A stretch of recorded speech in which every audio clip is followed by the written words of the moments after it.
Season 1 of Ozark introduces Marty Bird, a financial advisor who, alongside his business partner Bruce, launders money for the Navarro drug cartel.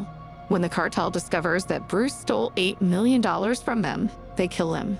Thinking on his feet to save his own life, Marty promises he can launder $500 million within 5 years in the Ozarks. Cartel leader Dell is suspicious of Marty's claims, but agrees to give Marty 3 months to launder $8 million as a trial run.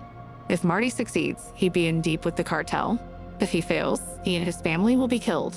And so, Marty Bird and his family move to the Ozarks. There's his wife, Wendy, who he has a strained relationship with after discovering she was having an affair. Also along for the ride are the Bird's children, Charlotte, who resents her father for moving them from Chicago, and Jonah, who is much more interested in his family's new business. The Bird family moves into a new home in the Ozarks, but a condition of the sale requires its former owner, Buddy, who is elderly and terminally ill, to live in the basement. At first, Wendy takes on a job working with a real estate agent named Sam Dermody. But after his mother dies and leaves him with a large fortune, Wendy starts being more hands-on with Marty's cartel dealings and manipulates Sam into doing her bidding. As Marty searches for a business to buy in the Ozarks to help launder money, the $8 million given to him by the cartel is stolen by the Langmore family. The Langmores are a family of broke criminals who aren't the smartest thieves around. The head of the Langmore family is Cade, who is currently serving time in prison. In his stead, the Langmore operations are run by his brothers Russ and Boyd. Russ has 2 sons, Wyatt and 3, and Cade has a daughter, Ruth, who is the only member of the family to possess any sort of savvy or intellect. Marty retrieves the cartel money back from the Langmores, but Ruth manages to persuade him to take her under his wing and teach her his ways. Unbeknownst to Marty, her ultimate goal is to learn his tricks of the trade, then kill him and steal all of his money. For Marty's money laundering venture, he takes over 2 local businesses. First, he invests in the Blue Cat Inn and enters into a bit of a relationship with its owner, Rachel. Although that relationship doesn't last long when Rachel discovers Marty's laundering scheme and takes off with a stack of cash. Then, with the help of Ruth, Marty pushes out the owner of the Lickety Split strip club to buy it for himself. Marty entrusts Ruth to run the strip club, which she does expertly, and the two forge a genuine bond. Unfortunately, Marty is unaware that the former owner of the Lickety Splits was already laundering money for local heroin dealers, Jacob and Darlene Snell, and so now the Snells force Marty to work for them. And the complications don't stop there. Marty realizes that a church would make for another great laundering system, and offers to help build one for Pastor Mason Young, who currently preaches to boats on a lake. Unbeknownst to both Mason and Marty, the Snells use these boat gatherings to distribute heroin on the open water. Taking Mason's preaching to land would be another massive hit to the Snell business, and so they threatened to cut the baby out of Mason's pregnant wife's stomach if the church building wasn't scrapped. And though the church isn't built, Mason can't bring himself to return to preaching on the lake if it was being used for heroin distribution. And so, upon his refusal to preach, the Snells make good on their threat and kill Mason's wife and deliver to him his newborn baby Zeke.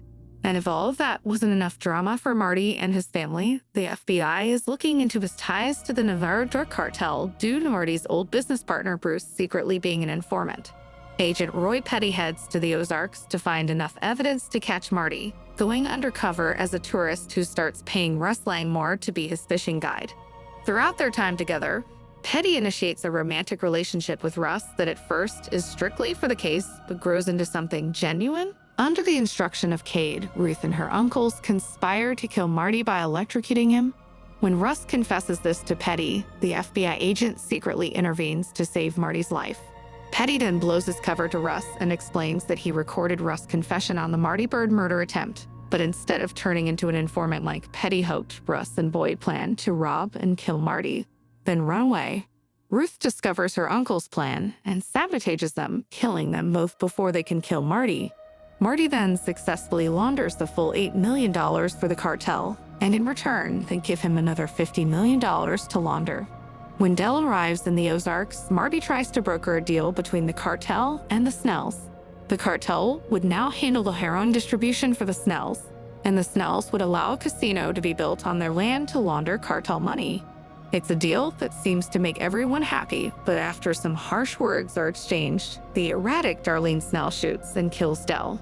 And just like that, things just got even more complicated for Marty Byrde.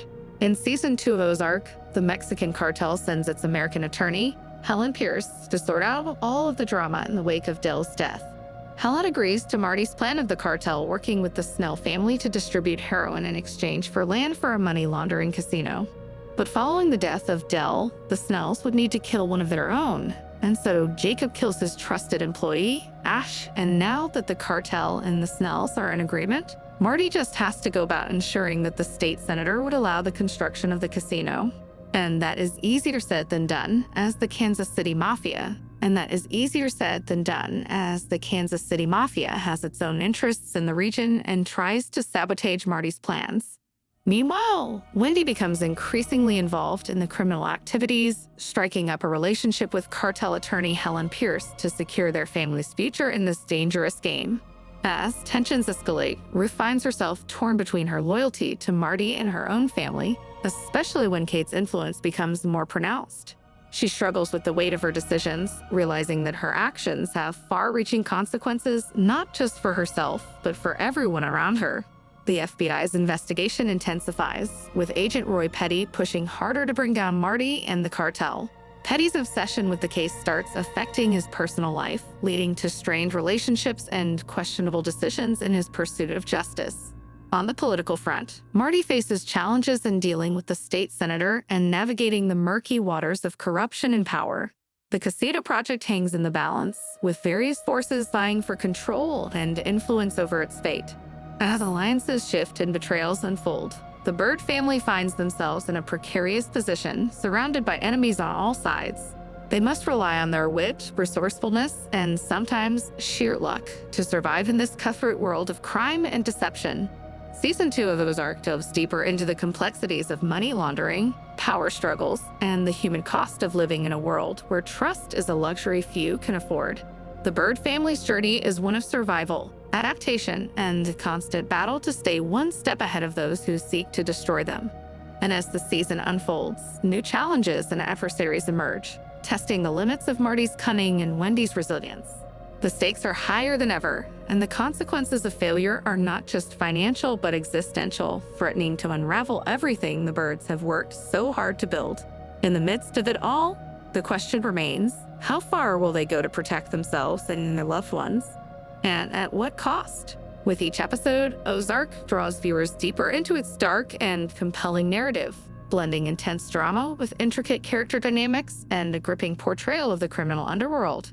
It's a world where morality is a luxury and survival is the ultimate goal. As the Byrde family navigates the treacherous waters of the Ozarks, they are forced to confront their own demons, make difficult choices, and forge alliances that could either save them or lead to their downfall. And in this high-stakes game of power and betrayal, no one is safe and trust is a rare commodity. So buckle up for a wild ride as Ozark Season 2 takes you on a roller coaster of emotions, thrills, and jaw-dropping twists that will leave you on the edge of your seat until the very end. Get ready for an unforgettable journey into the heart of darkness, where every decision has consequences, and survival is the ultimate prize.